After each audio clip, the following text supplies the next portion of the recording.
नमस्कार मित्रों, कथा मंजरी में आप सबका स्वागत है। मुंशी प्रेमचंद जी की अमर कहानियों में से एक कहानी सिर्फ एक आवाज़। चलिए सुनते हैं। सिर्फ एक आवाज़। सुबह का वक्त था। ठाकुर दर्शन सिंह के घर में एक हंगामा बरपा था। आज रात को चंद्र ग्रहण होने वाला था। ठाकुर साहब अपनी बूढ़ी ठकुराइन के साथ गंगा जी जाते थे, इसलिए सारा घर उनकी पुरसोर तैयारी में लगा हुआ था। एक बहू उनका फटा हुआ कुर्ता टाँक रही थी।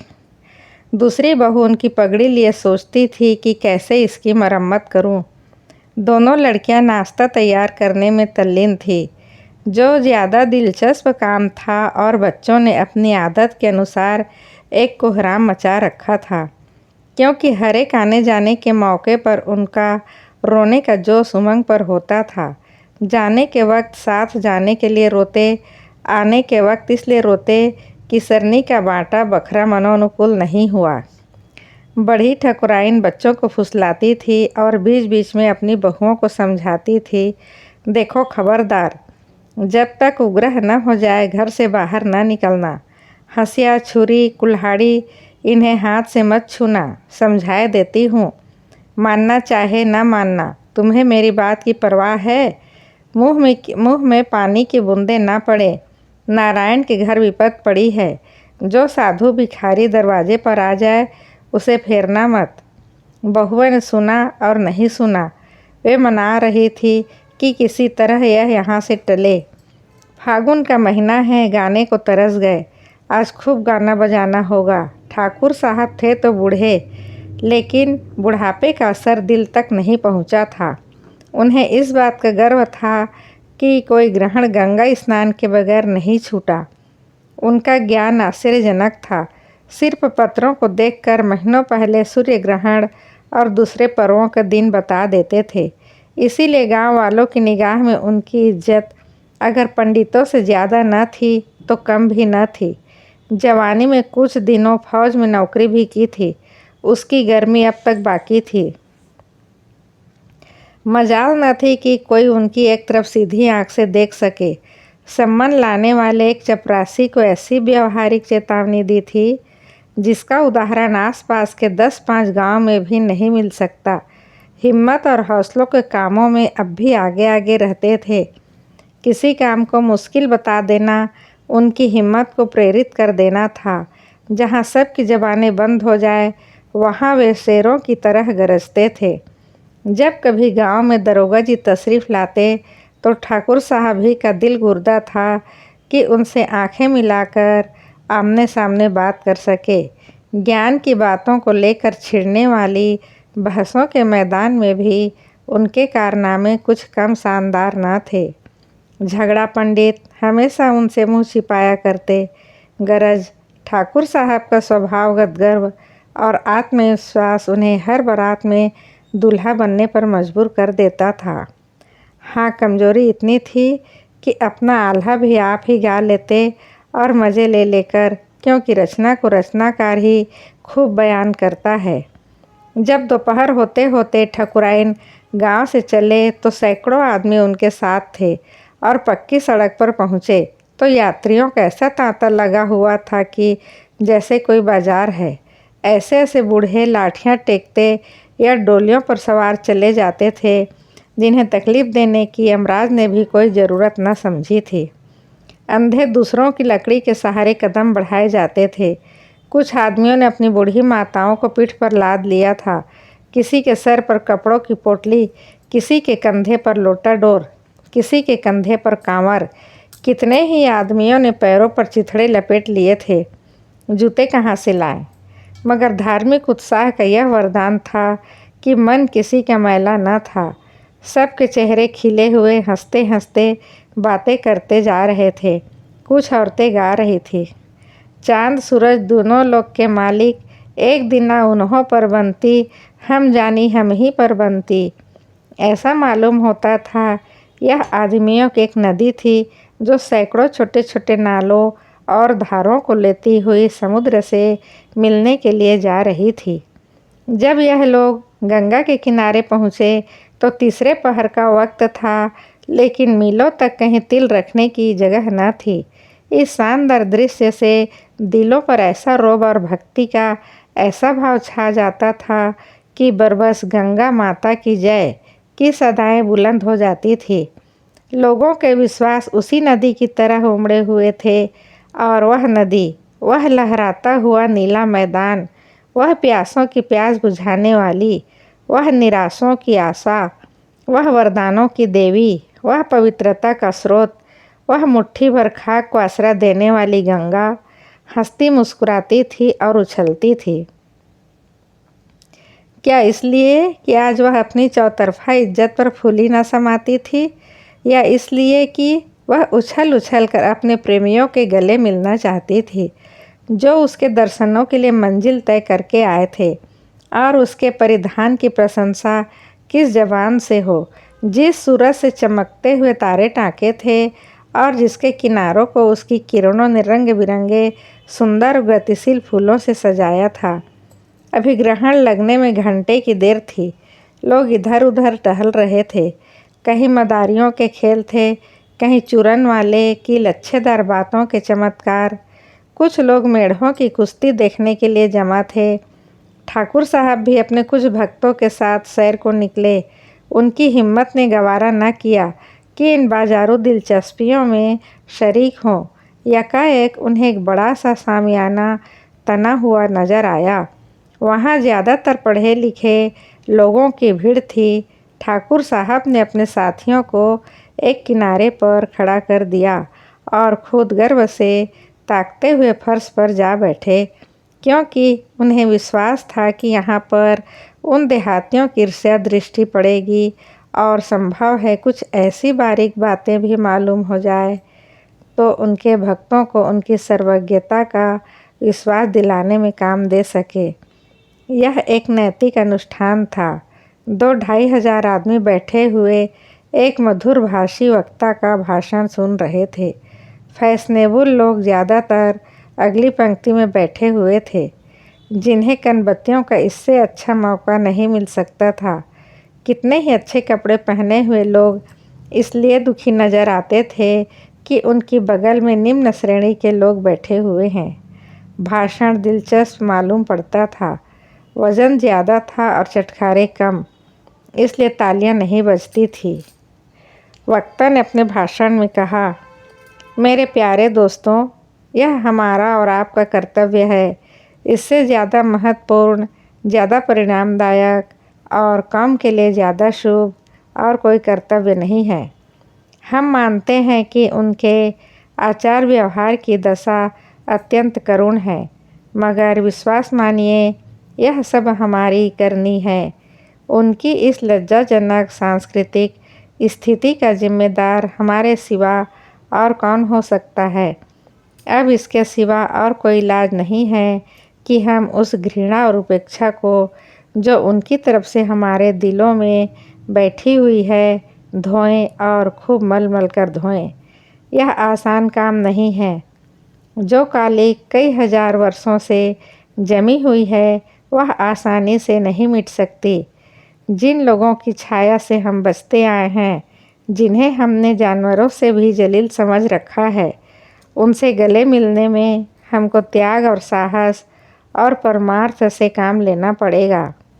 उस त्याग से जो कृष्णा में था, उस हिम्मत से जो राम में थी, उस परमार्थ से जो चैतन्य और गोविंद में था। मैं यह नहीं कहता कि आप आज ही उनसे शादी के रिश्ते जोड़ें या उनके साथ बैठकर खाएं पिएं, मगर क्या यह भी मुमकिन नहीं है कि आप उनके साथ सामान्य सहानुभूति, सामान्य मनुष्यता, सामान्य सदाचार से पेश आए? क्या यह सचमुच संभव बात है? आपने कभी ईसाई मिशनरियों को देखा है?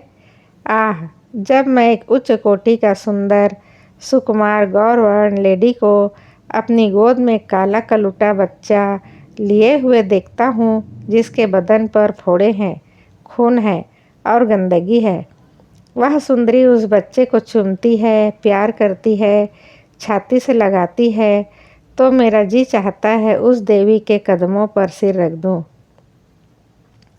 अपनी निजता, अपना कमीनापन, अपनी झूठी बड़ाई, अपने हृदय की संकीर्णता मुझे कभी इतनी सफाई से नज़र नहीं आती। इन देवियों के लिए ज़िंदगी में क्या क्या संपदाएं नहीं थी। खुशियां बाहें पसारे हुए उनके इंतज़ार में खड़ी थी। उनके लिए दौलत की सब सुख सुविधाएं थी, प्रेम के आकर्षण थे, अपने आत्मीय और स्वजनों की सहानुभूतियाँ थी और अपनी प्यारी मातृभूमि का आकर्षण था। लेकिन इन देवियों ने उन तमाम नेमतों, उन सब सांसारिक संपदाओं को सेवा, सच्ची निस्वार्थ सेवा पर बलिदान कर दिया है। वे ऐसी बड़ी कुर्बानियाँ कर सकती हैं तो हम तुम क्या इतना भी नहीं कर सकते कि अपने अछूत भाइयों से हमदर्दी का सुलूक कर सकें? क्या हम सचमुच ऐसे पस्त हिम्मत, ऐसे बोदे, ऐसे बेरहम हैं? इसे खूब समझ लीजिए कि आप उनके साथ कोई रियायत, कोई मेहरबानी नहीं कर रहे हैं। यह उन पर कोई एहसान नहीं है। यह आप ही के लिए ज़िंदगी और मौत का सवाल है। इसलिए मेरे भाइयों और दोस्तों, आइए इस मौके पर शाम के वक्त पवित्र गंगा नदी के किनारे काशी के पवित्र स्थान से हम मजबूत दिल से प्रतिज्ञा करें। आज से हम अछूतों के साथ भाईचारे का सलूक करेंगे, उनके 30 त्योहारों में शरीक होंगे और अपने त्योहारों में उन्हें बुलाएंगे, उनके गले मिलेंगे और उन्हें अपने गले लगाएंगे। उनकी खुशियों में खुश, उनके दर्दों में दर्दमंद होंगे और चाहे कुछ भी क्यों न हो जाए, चाहे ताना तिस्नों और जिल्लत का सामना ही क्यों न करना पड़े, हम इस प्रतिज्ञा पर कायम रहेंगे। आप में सैकड़ों जो सुरीले नौजवान हैं, जो बात के धनी हैं और इरादे के मजबूत, कौन यह प्रतिज्ञा करता है? कौन अपने नैतिक साहस का परिचय देता है? वह अपनी जगह पर खड़ा हो जाए और ललकार कर कहे कि मैं यह प्रतिज्ञा करता हूँ और मरते दम तक इस दृढ़ता पर कायम रहूँगा। सूरज गंगा की गोद में जा बैठा था और माँ प्रेम और गर्व से मतवाली जोश में उमड़ी हुई रंग केसर को शर्माती और चमक में सोने को लजाती थी। चार तरफ एक रोबीली खामोशी छाई थी। उस सन्नाटे में सन्यासी की गर्मी और जोश से भरी हुई बातें गंगा की लहरों और गगनचुंबी मंदिरों में समा गई। गंगा एक गंभीर माँ की निराशा के साथ हंसी और देवताओं ने अफसोस से सिर झुका लिया, मगर मुंह से कुछ न बोले। सन्यासी की जोशीली पुकार फिजा में जाकर गायब हो गई, मगर उस मजमे में किसी आदमी के दिल तक न पहुंची। वहाँ कौम पर जान देने वालों की कमी न थी। स्टेजों पर कौमी तमाशे खेलने वाले, कॉलेजों के होनहार नौजवान, कौम के नाम पर मिटने वाले पत्रकार, कौमी संस्थाओं के मेंबर, सेक्रेटरी और प्रेसिडेंट, राम और कृष्ण के सामने सिर झुकाने वाले सेठ और साहूकार, कौमी कॉलेजों के ऊंचे हौसलों वाले प्रोफेसर और अखबारों में कौमी तरक्कियों की खबरें पढ़कर खुश होने वाले दफ्तरों के कर्मचारी हजारों की तादाद में मौजूद थे। आँखों पर सुनहरी ऐनक लगाए मोटे मोटे वकीलों की एक फौज जमा थी, मगर सन्यासी के उस गर्म भाषण से एक दिल भी न पिघला, क्योंकि वह पत्थर के दिल थे जिसमें दर्द और घुलावट न थी, जिसमें सदिच्छा थी मगर कार्य शक्ति न थी, जिसमें बच्चों की सी इच्छा थी, मर्दों का सही इरादा न था। सारी मजलिस पर सन्नाटा छाया हुआ था। हर आदमी सिर झुकाए फिक्र में डूबा हुआ नजर आता था। शर्मिंदगी किसी को सर उठाने न देती थी और आंखें झेप के मारे जमीन में गड़ी हुई थी। यही वह सर है जो कौमी चर्चों पर उछल पड़ते थे। यह वही आंखें हैं जो किसी वक्त राष्ट्रीय गौरव की लाली से भर जाती थी, मगर कथनी और करनी में आदि और अंत का अंतर है। एक व्यक्ति को भी खड़े होने का साहस न हुआ। कैंची की तरह चलने वाली जबान भी ऐसे महान उत्तरदायित्व के भय से बंद हो गई।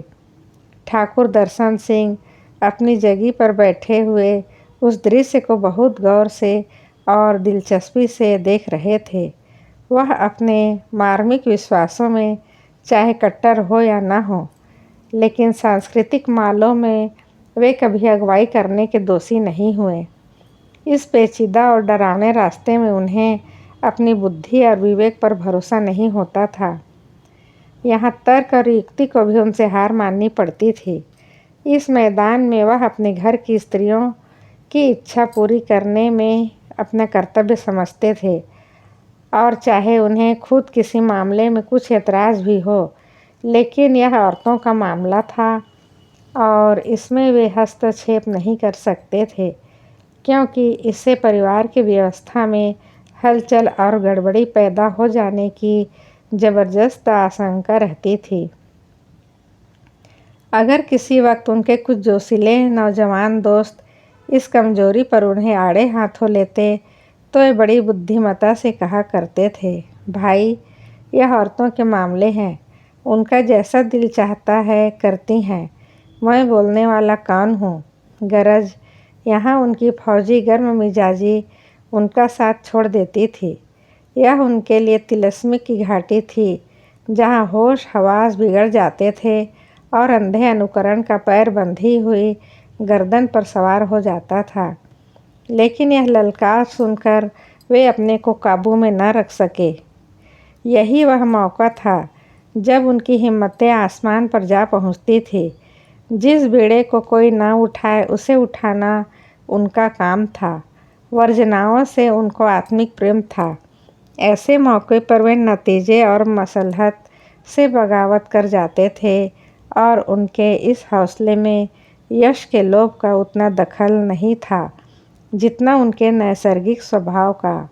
वरना यह असंभव था कि एक ऐसे जलसे में जहाँ ज्ञान और सभ्यता की धूमधाम थी, जहाँ सोने की ऐनकों से रोशनी और तरह तरह के परिधानों से दीप्त चिंतन की किरणें निकल रही थी, जहाँ कपड़े लत्ते की नफासत से रोब और मोटापे से प्रतिष्ठा झलक आती थी, वहाँ एक देहाती किसान को जबान खोलने का हौसला होता। ठाकुर ने इस दृश्य को गौर और दिलचस्पी से देखा। उसके पहलू में गुदगुदी सी हुई, जिंदा दिली का जोश रगों में दौड़ा। वह अपनी जगह से उठा और मर्दाना लहजे में ललकार कर बोला, मैं यह प्रतिज्ञा करता हूँ और मरते दम तक उस पर कायम रहूँगा। इतना सुनना था कि 2000 आँखें अचंभे से उसकी तरफ ताकने लगी। सुभान अल्लाह, क्या हुलिया थी! गांठे की ढीली मिर्जई, घुटनों तक चढ़ी हुई धोती, सर पर एक भारी सा उलझा हुआ साफा, कंधे पर चुनौटी और तंबाकू का वजनी बटुआ, मगर चेहरे से गंभीरता और दृढ़ता स्पष्ट थी। गर्व आँखों के तंग घेरे से बाहर निकला पड़ता था। उसके दिल में अब इस शानदार मजमे की इज्जत बाकी न रही थी। वह पुराने वक्तों का आदमी था जो अगर पत्थर को पूछता था तो उसी पत्थर से डरता भी था, जिसके लिए एकादशी का व्रत केवल स्वास्थ्य रक्षा की एक युक्ति और गंगा केवल स्वास्थ्यप्रद पानी की एक धारा न थी। उसके विश्वासों में जागृति न हो, लेकिन दुविधा नहीं थी, यानी कि उसकी कथनी और करनी में अंतर न था और न उसकी बुनियाद कुछ अनुकरण और देखा देखी पर थी, मगर अधिकांशतः भय पर, जो ज्ञान के आलोक के बाद वृत्तियों के संस्कार की सबसे बड़ी शक्ति है। गेरुए माने का आदर और भक्ति करना इसके धर्म और विश्वास का एक अंग था। संन्यास में उसकी आत्मा को अपने अनुचर बनाने की एक सजीव शक्ति छिपी हुई थी और उस ताकत ने अपना असर दिखाया। लेकिन मजमे की इस हैरत ने बहुत जल्द मजाक की सूरत अख्तियार की।